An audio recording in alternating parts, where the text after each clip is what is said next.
The thing about humans is they look soft. I mean, really, genuinely, pathetically soft. No exoskeleton, no scales, no proper defensive plating whatsoever.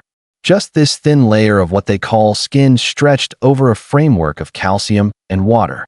When I first saw one, I actually laughed. Well, not laughed exactly. More like performed the Krellian equivalent, which involves exhaling through 3 separate respiratory vents simultaneously. It sounds like a dying accordion, but trust me, it conveys amusement. My name is Vortan, and I'm what you'd call station security on Outpost Kepler 9. Been doing this job for 6 cycles now, and let me tell you, I've seen every species in the galaxy try to start trouble. Traded blows with Thoraxians who could punch through steel. Subdued methane breathers who literally exhaled explosive gas. Once wrestled a gelatinous collective that tried to absorb the entire cantina. That was a Tuesday when this human girl, couldn't have been more than 20 standard years by their reckoning, started mouthing off to a Viscarian trade lord in the cargo bay. I figured I'd handle it the usual way. Quick grab, escort to holding, file the paperwork, forget about it by dinner. Her name was Riley Osborn. 5 feet nothing of blonde hair, bright eyes, and what I can only describe as an absolutely suicidal level of confidence. The Viscarian, a hulking purple mass named Throckgar, had apparently tried to short her on a shipping contract. 50 credits, if you can believe it. 50 credits, and this tiny human was standing there, hands on her hips, reading him the riot act like she was his mother and he'd just broken curfew. "You listen here, you oversized grape," she was saying, one finger jabbing toward his chest plate. "I delivered 6 containers of Praxian crystals, on time, in perfect condition, and you're going to pay me what we agreed on, or so help me I'll." Throckgar raised one massive claw. "Bad idea. Very bad idea. But I didn't know that yet. I stepped in, all 7 feet and 300 pounds of professional authority. All right, that's enough. Let's go, human." She turned to look at me, eyebrow raised. "Excuse me. You're disturbing the peace. Come quietly, or don't. Makes no difference to me. Here's where I made my mistake. See, in my experience, when you grab someone by their collar and lift them off the ground, they generally get the message. It's a universal language. Gravity suddenly disappears, feet start dangling, survival instincts kick in. Works every time. Except with humans. I reached down, grabbed the fabric of her jacket right at the neckline, and hoisted her up. She couldn't have weighed more than 60 kilos, soaking wet. Should have been easy. Should have been over in seconds. Her feet left the ground for maybe half a second.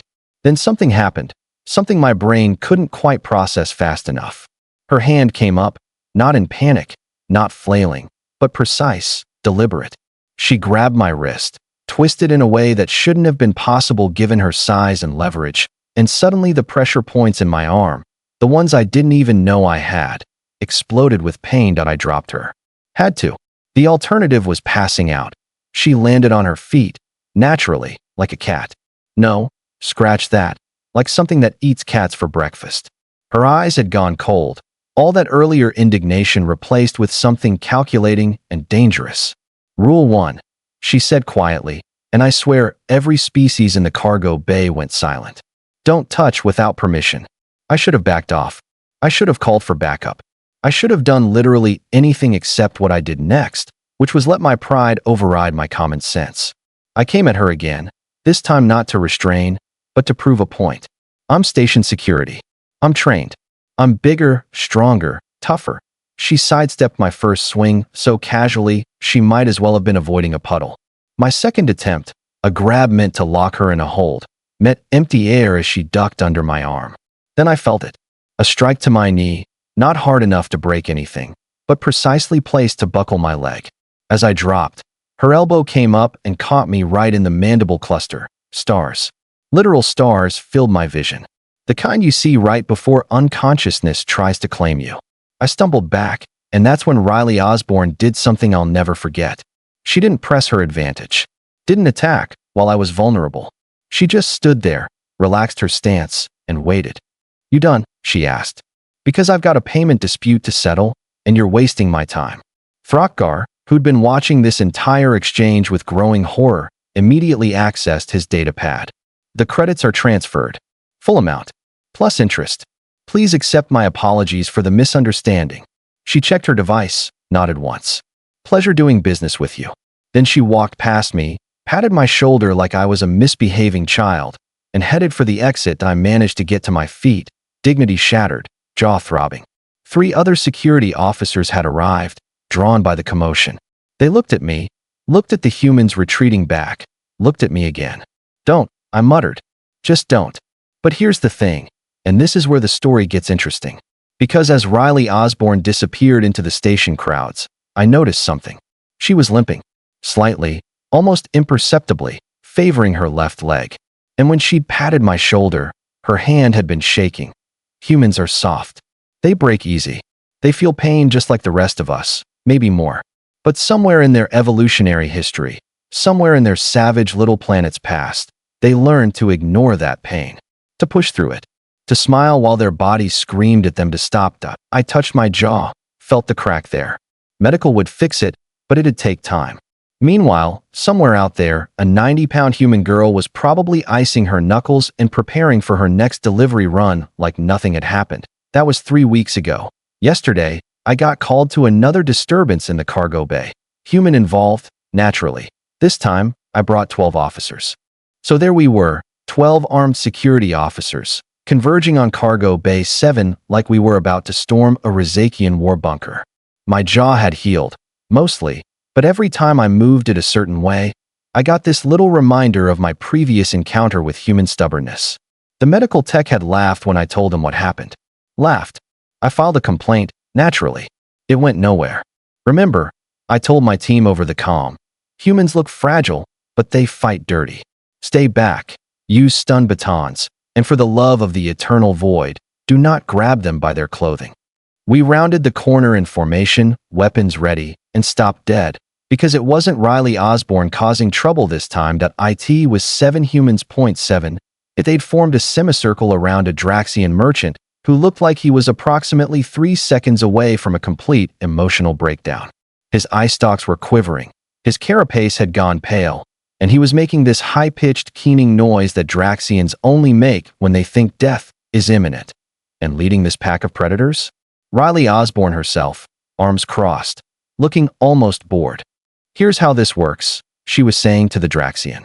You've been selling fake medical supplies to colony ships. Real ones cost you 10 credits per unit. You've been buying counterfeit ones for 2 and charging desperate people 300. We have the receipts, we have witness statements, and we have samples that our chemist analyzed. She gestured to a skinny human male with wild hair and glasses. He waved nervously. So you have 2 options, Riley continued. Option 1. You refund every single person you've scammed, pay a fine equal to double your profits, and leave this station permanently. Option 2. We let station security handle it, and you deal with whatever the council decides. Spoiler alert, they don't like people who endanger civilians. The Draxian's eye stalks swiveled toward me. Officer, these humans are threatening me. They're extorting me. Arrest them immediately. All 7 humans turned to look at me. I recognized the expressions. Predator eyes, every single one of them. Different colors, different faces, but that same cold calculation I'd seen from Riley 3 weeks ago. One of them, a massive human male with dark skin and shoulders like a cargo hauler, cracked his knuckles. The sound echoed in the cargo bay like gunshots. I held up one hand. Everyone stay calm. We are calm, Riley said pleasantly. We're very calm. We're just having a conversation about ethics and consequences. That's not what it looks like from here. Really? Because from here, it looks like concerned citizens bringing a criminal matter to someone's attention before involving authorities. She smiled all teeth. We were just about to come find you, actually. Perfect timing. The chemist human pulled out a data pad. I have all the documentation right here. Test results, transaction records, victim testimonies. Everything properly filed and indexed. We were very thorough. I looked at the Draxian. Is this true? His eye stalks drooped. I want a lawyer. That's a yes, the big human rumbled. His voice sounded like grinding stones. They always want a lawyer when they're guilty. Here's the thing about being station security. Sometimes, the law is clear. Sometimes, you walk into a situation and immediately know who the bad guy is, regardless of who called for help. And sometimes, just sometimes, you realize that the terrifying predators everyone warned you about are actually on the right side. I lowered my weapon. Officers, Detain the Draxian for fraud investigation. Humans, you're coming with me to file official statements. Riley's eyebrow went up. Not going to try to lift me up again? The other humans snickered. Apparently, word had spread. Wonderful. Just wonderful. Not today, I muttered. 3 hours later, I was sitting across from Riley in interview room 2, taking her statement. The others had been processed already, their stories matching perfectly. Too perfectly, actually, which meant they'd rehearsed. These humans had planned this intervention like a military operation. So let me get this straight, I said, reviewing the datapad. You discovered this fraud how exactly? One of the colony ships was the Meridian. My cousin works medical there. She mentioned their supplies weren't working right. People were getting sicker instead of better. I asked questions, pulled some threads, and here we are. You could have brought this to security immediately. Could have. She leaned back in her chair. But your department has a backlog of 600 cases. I checked. This would have taken weeks to investigate, and people are dying. Past tense now, thanks to us. You also could have gotten yourselves killed. The Draxian had connections to the syndicate. Had being the operative word. She grinned. They're very motivated to cut ties with him now. Funny how that works when evidence gets anonymously forwarded to their leadership. Apparently, they hate people who draw heat. I stared at her. You blackmailed the syndicate. I prefer provided actionable intelligence to interested parties. Sounds better in reports. This human was going to give me an aneurysm. Or whatever the Krellian equivalent was. Probably something involving my respiratory vents exploding. Why? I asked finally. Why risk it? You're a cargo hauler, not law enforcement. This wasn't your problem. Riley was quiet for a moment. When she spoke again, her voice had lost its edge. My cousin's ship had 17 children on board. Actual kids, heading to a new colony with their families. 3 of them ended up in critical condition because of fake antibiotics. 1 almost died. She met my eyes. On Earth, we have this saying. All that is necessary for evil to triumph is for good people to do nothing. Maybe it's different out here in the galaxy. Maybe everyone just minds their business and hopes someone else handles it. But where I come from, if you see something wrong and you can do something about it, you do it. Simple as that. I thought about that. About Thrakgar immediately paying up after watching Riley fight. About the Draxians surrounded by angry humans, forced to face consequences. About how, in both cases, the system had failed first, and humans had stepped in second. Your jaw healed okay? Riley asked suddenly. Medical says it's fine. Good. She stood up. Are we done here? I have a delivery to make in 6 hours. I nodded. You're free to go? Try to avoid any more vigilante justice, though. No promises. She headed for the door, then paused. Hey, Vortan. For what it's worth, you were just doing your job that day. No hard feelings. You broke my jaw. You grabbed me first. She shrugged. But I could have broken a lot more. Restraint counts for something, right? She left before I could respond. I sat there for a long time after, thinking about humans. About how they looked soft, but hit like plasma cannons. About how they scared easily, but charged in any way. About how they were individually small, but terrifyingly effective in groups. Somewhere in the station, Riley Osborn was preparing for another cargo run. Somewhere else, that Draxian was sitting in a cell. And somewhere, 17 children were alive because a tiny human girl decided that right mattered more than risk.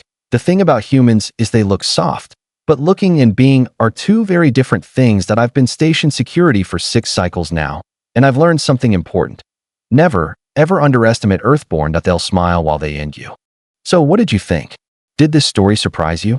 Let me know your thoughts in the comments below. If you enjoyed this sci-fi story, please hit the like button. It really helps the channel grow. And don't forget to subscribe for more mind-blowing science fiction stories every week. Turn on the notification bell so you never miss an upload. Thanks for watching, and I'll see you in the next story.